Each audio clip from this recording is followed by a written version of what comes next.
साथियों, मुझे खुशी होती है कि मैं फिर आपके सामने इस पार्लियामेंट में इलेक्शन में आया हूं और आपके माध्यम से जनता के सामने जाने के लिए एक आसान तरीका है। जो हम आपसे मुलाकात करते हैं तो सारी दुनिया आपके आवाज को और हमारी बातों को पहुंचाती है। हमने जो लास्ट इलेक्शन में, असेंबली के इलेक्शन में चंद बातें और चंद गारंटीज दिए थे, तो वो गारंटीज हमने अब तक 5 गारंटीज हम फुलफिल किए हैं और एक गारंटी बाकी है, क्योंकि कोड ऑफ कंडक्ट आने की वजह से उस गारंटी को हम इम्प्लीमेंट नहीं कर सके। लेकिन बाकी के जितना भी बस ट्रैवल है और राजीव आरोग्यश्री है, सिलेंडर का है, 200 यूनिट बिजली का है और बेघरों के लिए इंदिरा इंदलू ये जो स्कीम है शुरू किए हैं, ऐसा हर स्कीम हमने लागू करके अपने बातों को हमने साबित किया कि हम जो कहते हैं वो करके दिखाते हैं। और रैयत बंधु का बकाया भी 2 राशि दे चुके हैं और इसके अलावा अभी जो बारिश की वजह से फसल खराब हो गए हैं तो उसके बारे में भी हमारे लोग जल्द से जल्द निर्णय लेके वो भी उनको अपना कॉम्पेंसेशन घोषणा करेंगे।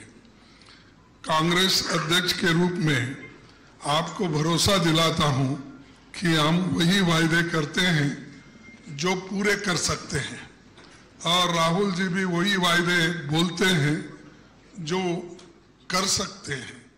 तो आज तक हमने जो भी वायदे किए हैं, चाहे कर्नाटक के हो, चाहे हिमाचल के हो, चाहे हमारे हैदराबाद का हो, और हमने करके दिखाया। उसी के तहत हम ये काम कर रहे हैं। और दूसरी चीज, जो अब 2 चरण के मतदान हो गए, 3 के हो गए, अभी 1 चरण बाकी है जो जल्द से जल्द हो रहा है और बाकी के और 3 चरण भी जल्द से जल्द खत्म होंगे। लेकिन इतना बड़ा लंबा इलेक्शन शायद किसी को फायदा नहीं है। फिर भी जो इलेक्शन कमीशन कहती है उसके तहत हमें चलना पड़ता है, क्योंकि इतने काम ठप हो गए हैं और लोग भी जो कैंडिडेट होते हैं, जो भी उम्मीदवार होते हैं, बड़े परेशानी के साथ अपनी इलेक्शन का काम करते हैं। लेकिन 3 चरणों के मतदान के बाद और भी मोदी और शाह साहब बहुत घबरा गए हैं। इसीलिए वो हमेशा इलेक्शन के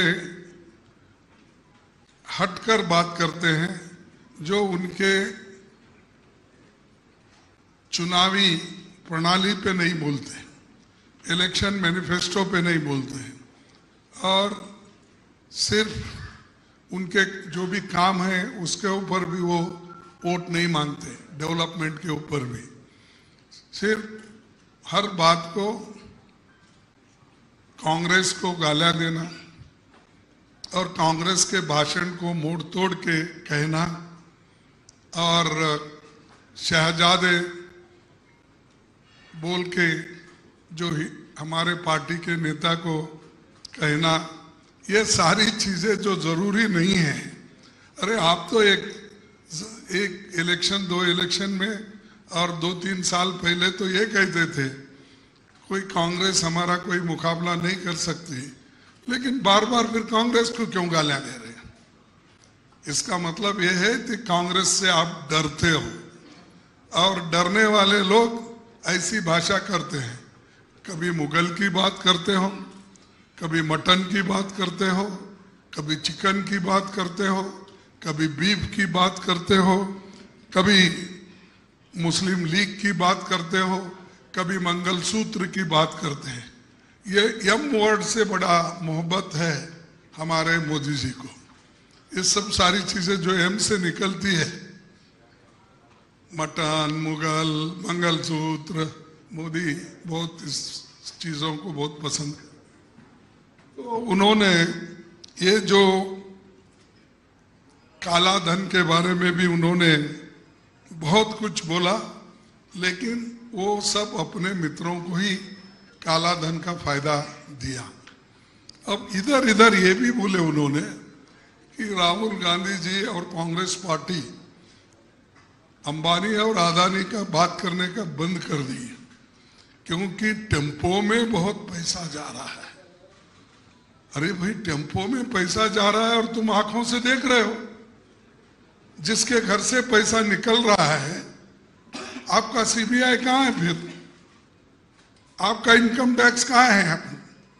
और आपको अगर मालूम है तो आप क्या सो रहे हैं? है हिम्मत तो फिर करो। अदानी अंबानी के पास के पैसे किधर किधर जा रहे हैं, उनके घर जब्ती करो, ईडी का इस्तेमाल करो, आईटी का करो। देखो, ऐसी ये बचपने की बात करना एक प्रधानमंत्री जी को शोभा नहीं दिखती। मैं अहमदाबाद गया था, उसी दिन उनका भी भाषण अहमदाबाद में था, गुजरात में। तो वो भाषण कर रहे थे, उसमें उन्होंने ऐसा उचकाने की कोशिश की, 2 कौमों में लड़ाई लड़ना की बात की।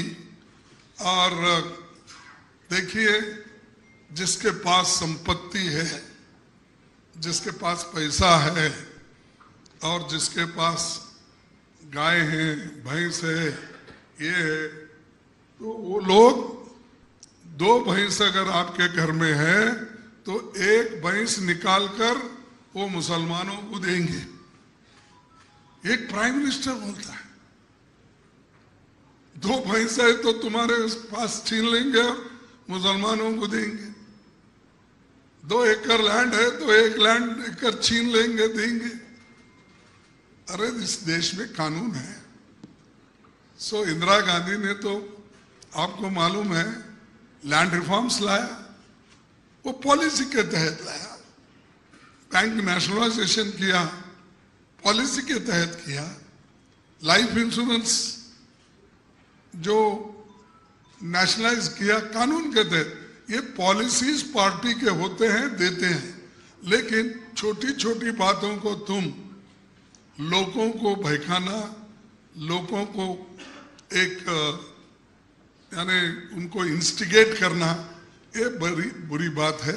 और मोदी जी अपने 10 साल के शासन में डेवलपमेंट क्या है वो छोड़ दिए और सिर्फ दूसरों को गालियां देना और छोटी मोटी बातें कह के लोगों का ध्यान भटकाने का काम उन्होंने कर रहे हैं। और मैं मोदी जी से भी पूछता हूं, भाई तेलंगाना तो बहुत, जब ड्रॉट था, जब मुश्किल में था पैसे के लिए, आप कितना मदद करें?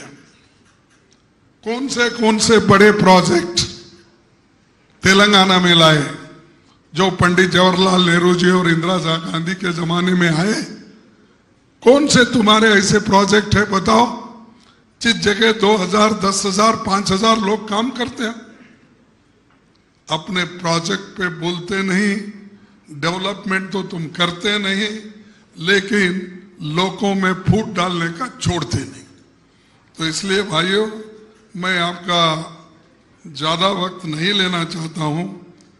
मेरी गठबंधन की सरकार आएगी तब हमने जो कहा आपको पहले, और हमारी गारंटी कार्ड भी सेंट्रल गवर्नमेंट के यानी अलायंस पार्टनर के साथ साथ अपने जो भी गारंटी कार्ड हमारे पार्टी की ओर से आपको पहुंचाए, और उसमें जो हमने कहा था युवाओं को पहली नौकरी पक्की, यानी जो युवा ट्रेनिंग लेते हैं, अप्रेंटिसशिप कोर्स करते हैं, उनके लिए एक पक्की नौकरी का हम गारंटी देते हैं।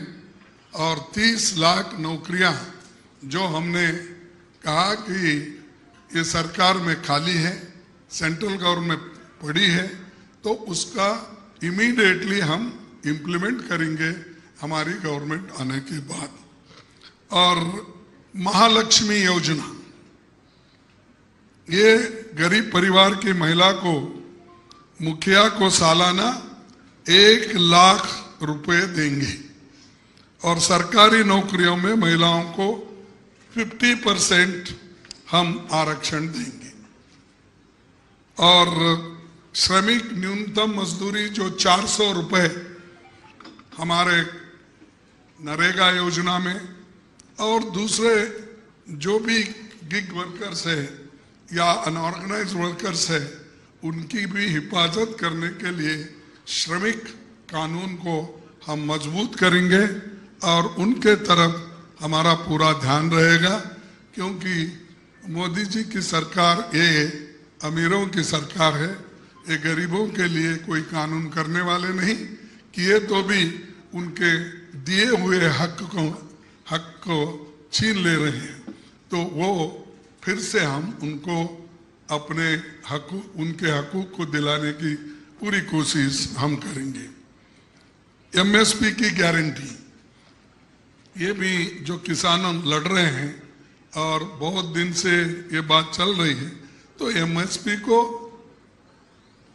जो न्याय देना है, जिस ढंग से हमारे किसानों के लिए हम मदद करना है, वो जरूर मदद करने का भी हमने इसमें गारंटी दी है। उसके साथ ही सबसे महत्वपूर्ण ये जनगणना है, जो जाति जनगणना हम जो कर रहे हैं, मोदी जी उसी के ऊपर बहुत टीका कर रहे हैं। अरे भाई, सेंसस हर 10 साल को होता है, लेकिन मोदी जी 2021 का सेंसस बाहर नहीं लाए। क्यों नहीं लाए? हर साल, हर 10 साल को बाहर आता है। उसके ऊपर जो एक निष्कर्ष निकाला जाता है, कौन से एरिया में हमको काम करना पड़ेगा और कौन से एरिया में हम कमजोर हैं, हेल्थ में कैसे हैं, एजुकेशन में कैसे हैं, और लिटरेसी प्रोग्राम कितना है, वुमेन डेवलपमेंट कितना है, और उनकी एम्पावरमेंट क्या है, चिल्ड्रन उसकी हेल्थ क्या है, और सारे चीजें उसमें बाहर आती है।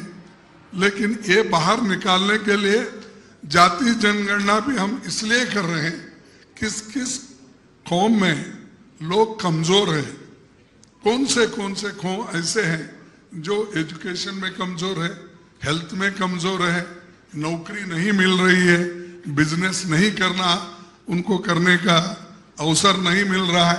ये चीजें हम लोग गरीबों को देने के लिए ये जाति जनगणना कर रहे हैं। तो मोदी जी ऐसी हवा उठाए हैं हर जगह जाके, भाइयों अगर तुम्हारे घर में 4 तोले सोने हैं तो 2 तोले सोने छीन लेंगे, 4 एकड़ जमीन है तो 2 एकड़ लेंगे, तुम्हारे पास अगर दो भैंस है तो एक भैंस लेंगे, ऐसी बातें कर रहे।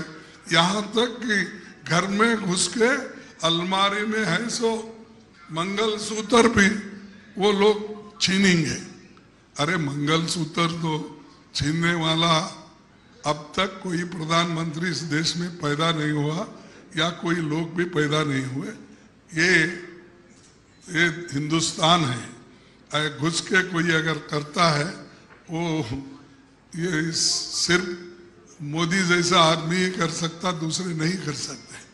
तो ये हमको कहते हैं कि मंगलसूत्र छीनते, यानी छोटी छोटी बात बोलकर लोगों में एक दंगा फसाद करने का और समाज को डिवाइड करने का काम वो कर रहे हैं इस जाति जनगणना के नाम पर।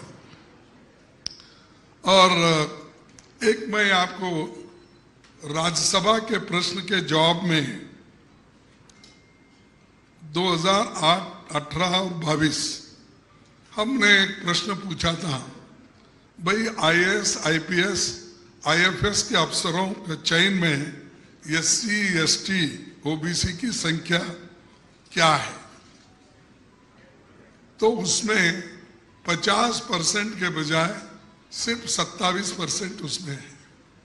ये रिक्रूटमेंट, ये कोई बड़ी बात नहीं है, लेकिन कोई सेक्रेटरी एससी का नहीं है। सेक्रेटरी मीन्स प्रिंसिपल सेक्रेटरी, निर्णय लेने वाला, ना ओबीसी में नहीं है, ना एसटी में नहीं है। और ये लोग बार बार ये बोलते हैं कि हमने एसटी लोगों को खूब किया और उसके अलावा भी ये 50% आरक्षण की सीमा भी हम बढ़ाएंगे, क्योंकि सबको अगर न्याय मिलना है थोड़ा हमको आरक्षण बढ़ाना पड़ेगा। और खास करके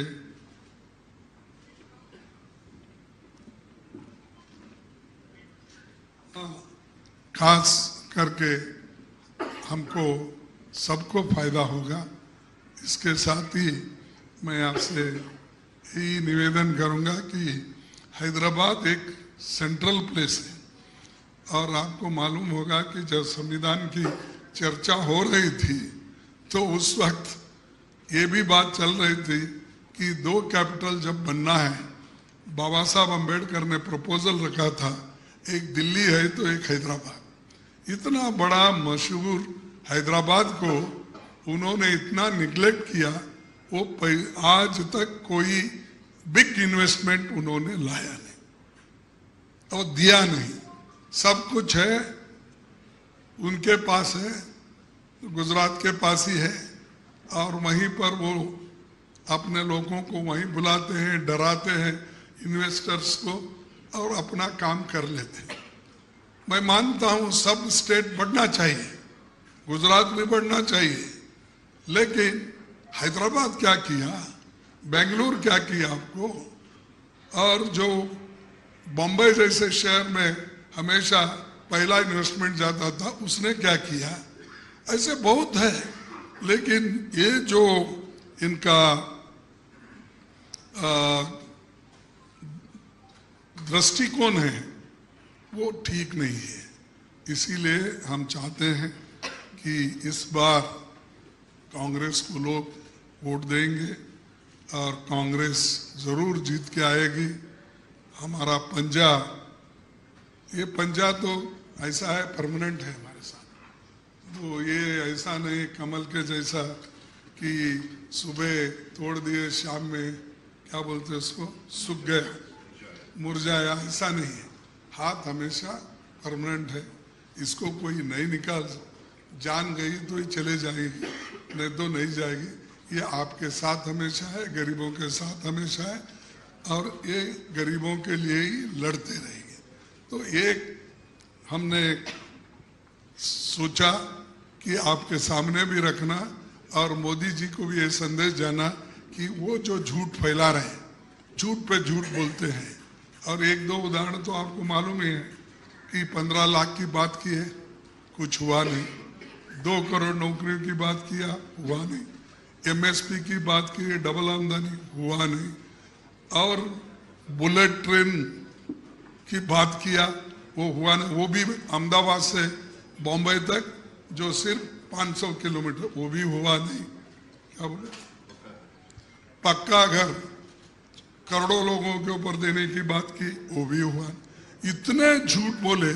अगर हम बोले तो लोग बोलते भाई अपोजिशन पार्टी के लोग हैं, ये ऐसा ही बात करते हैं बोलते, लेकिन ये तो हकीकत है। तो इसीलिए झूठों से, जो झूठ बोलने वाले प्राइम मिनिस्टर है, ये मैं तो पहले से बोलता हूं कि ये तो झूठों के सरदार है। तो ऐसे झूठों को, सरदार को तेलंगाना नकार देंगी और कांग्रेस के पंजे को आगे बढ़ाएंगे। Thank you. Questions please. Yes Ashish. one after one. Ashish, identify yourself. Mike. एक एक करके पूछो, 2-4 सवाल में जवाब बैठिए, एक के बाद एक हम बुला लेंगे। मल्लिकार्जुन जी, आशीष इस तरफ।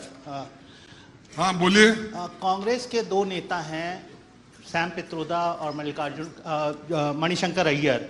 उनके बयानों को कैसे देखते हैं? क्या उनके जो बयान हैं उनसे कांग्रेस पार्टी को नुकसान हो रहा है? और इन नेताओं को, जैसे मणिशंकर अय्यर ने पाकिस्तान की बात की है, उन्होंने कहा है पाकिस्तान एटमी ताकत है उनके पास, हमको उनसे बातचीत करनी चाहिए। आप इस बयान को कैसे देखते हैं? देखिए, एक दो चीज है।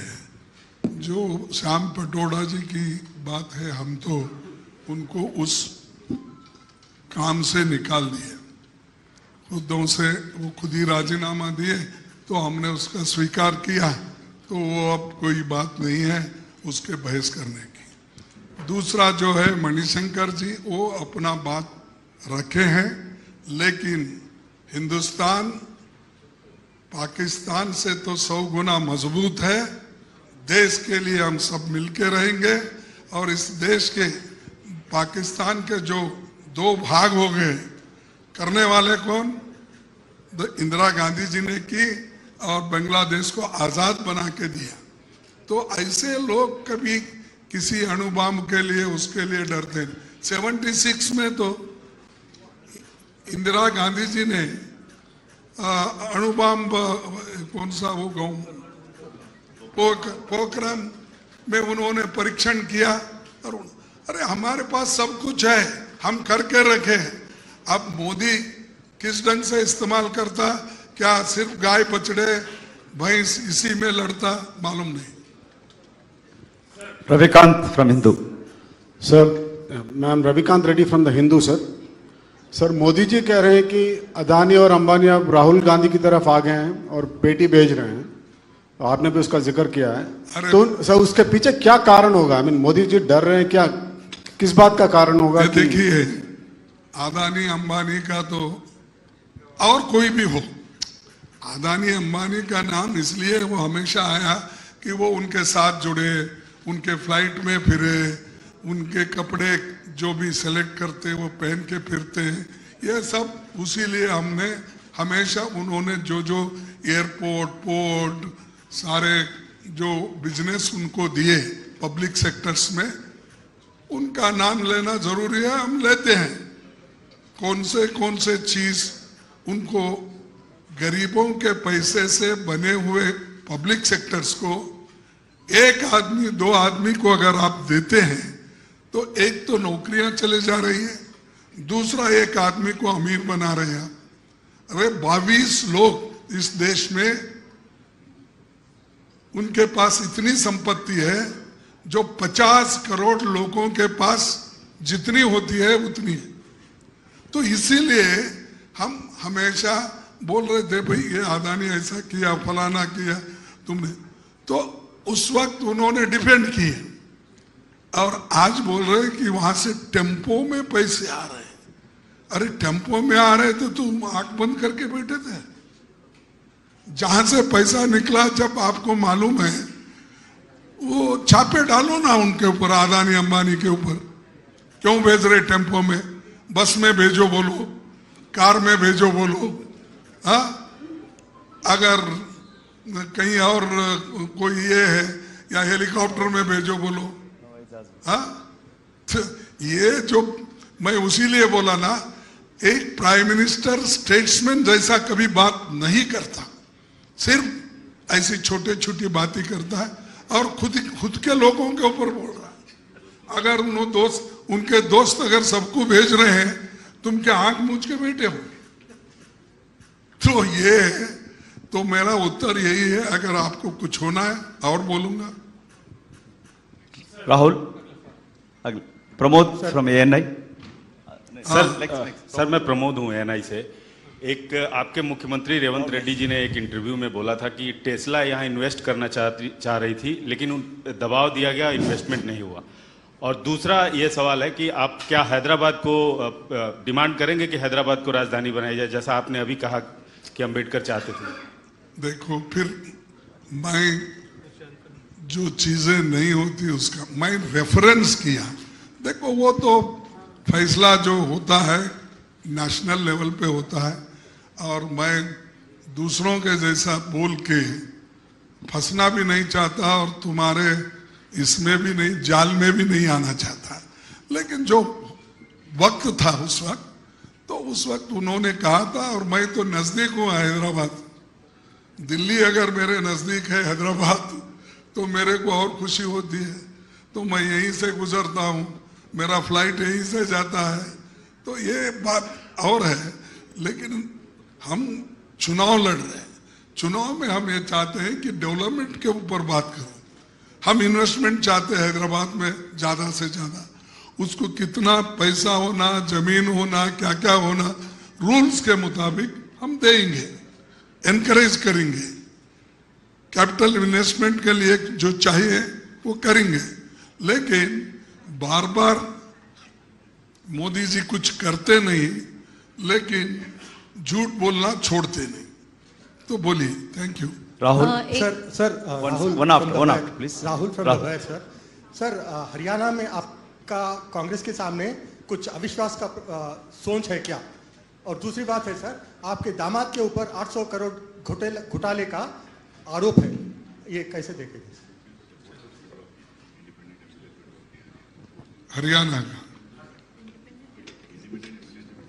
आज इंडिपेंडेंट एमएलए वहां विड्रॉ किए एक, और वहां की परिस्थिति तो वहां देख रहे हैं कि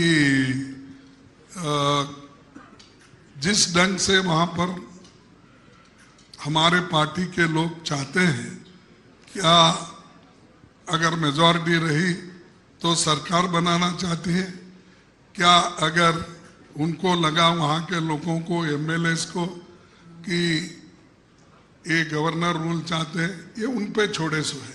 हम कोई उसमें इंटरफियर करके आप ये करो वो करो ये नहीं बोल रहे। और एक क्वेश्चन पूछे ना। आपके दामाद के ऊपर 800 करोड़ का घोटाले का आरोप है, मेडिकल कॉलेज एडमिशन। ठीक है, आप केस करो, जेल में डालो या फांसी डालो। Yes, एक next सवाल, please. मेरा नाम सुरेखा है। Sureka, one after please, one after. One minute. Sir, Yes. this is Apurva here from India Today. Just wanted to ask you a question. What is the Congress? What is your stand on the Prajwal Revana case that has, it's going on right now? Prajwal is still absconding. What do you have to say on this? देखिए, वो SIT बन गया। SIT जब बन रहा है, वो inquiry कर रहे हैं। इंक्वायरी में जो भी निकलेगा और क्या क्या उसके तहत एक्शन लेना, वो स्टेट गवर्नमेंट लेगी। और हमेशा जब केस चलता है तो उसके ऊपर ज्यादा से ज्यादा बाहर बहस हो नहीं सकती। Sir, this is Ujjwal from Sureka. PTI. Sureka. Sir, this is Ujjwal from ji, Please, मेरा please नाम- wait. Sureka, please Okay, wait. मेरा ये सवाल था कि कांग्रेस जो है जी मैं यहाँ पर उखड़ के जिस तरीके से जो है सेक्युलर और एकता की बात करी है कांग्रेस, लेकिन हम देख रहे हैं कि दक्षिण भारत और उत्तर भारत को भी अलग तरीके से देखा जा रहा है। कहा जा रहा है कि हमारा कंट्रीब्यूशन ज़्यादा है, हमें फंड्स नहीं मिलती है। कर्नाटका में ये सवाल उठाया जा रहा है, तो कैसे समझे इसको? क्या जिस तरीके से आप कह रहे हैं कि अलायंस आएगी, तब इस मुद्दे को कैसे लेकर जाएंगे आप? क्या ये विभाजन वाली बात चलेगी? देश एक है, इस देश को कोई तोड़ नहीं सकता। और दक्षिण भारत, उत्तर भारत, पूर्व भारत, पश्चिम भारत नहीं है, सारा भारत एक है, हिंदुस्तान एक है। इसको हमारी पार्टी मजबूती के साथ एक रखते हुए आज तक आई है। अगर कोई अपने वोटों के लिए तोड़ने की बात करता है तो वो impossible. Sir, no, please. Some Telugu media also. Sir, Sumit, one second. Sir, just on Prime Minister. One second, Sumit. Chari garu, Telugu media, NTV. Kharge ji, Madhu RTV, Telangana में कांग्रेस सत्ता में आने के बाद में बार ये बात कहे जा रहा है कि बीजेपी की तरफ से कांग्रेस गवर्नमेंट गिर जाएगा पार्लियामेंट के बाद में। रिसेंटली थोड़े देर पहले भी बीजेपी एमपी निजामाबाद अभी भी उन्होंने कॉन्टेस्ट कर रहे, वहां से अरविंद धर्मपुरी एक स्टेटमेंट दिया कि पार्लियामेंट के बाद गवर्नमेंट गिर जाएगा यहां पर कांग्रेस। क्या कहेंगे आप? ये देखो, अब लोग निराश होके हर चीज बात करते हैं। यहां कांग्रेस मजबूत है, कांग्रेस काम कर रही है, Congress is delivering the goods. अपने जितने भी प्रॉमिसेस है, गारंटीज है, वो इंप्लीमेंट कर रहे हैं। ये सरकार 5 साल चलेगी, कोई इसको हिलाने की कोशिश करे वही खत्म हो जाएंगे, लेकिन सरकार ठीक रहेगी। Sir, next. Sir, this is Ujjwal from PTI, sir. Ujjwal. Sir, this is Ujjwal from PTI. Just here, sir. Just 2 short questions, sir. Today, the National Commission for Women had issued a statement saying that there was no complaint from a single woman in the Prajwal Revana case. Do you think there is a suppression of victims here? And the second question is, sir, here in Telangana, the Congress party is hoping to implement, and if coming to power, it will hope to implement all the AP Reorganization Act provisions. But Telangana is also requesting for 50% water share. And you also have to do justice for AP as well. How will you go about it? The matter is in the Supreme Court, and the local leaders are capable to solve such questions. And another thing is that when our SIT is sitting, I already told my sister who asked this question, the SIT will solve the problem, and I don't want to comment on that. Thank you. Thank you. बड़ी से बड़ी खबर, crime से लेकर राजनीति तक किस नेता ने 5 साल में क्या काम कराया।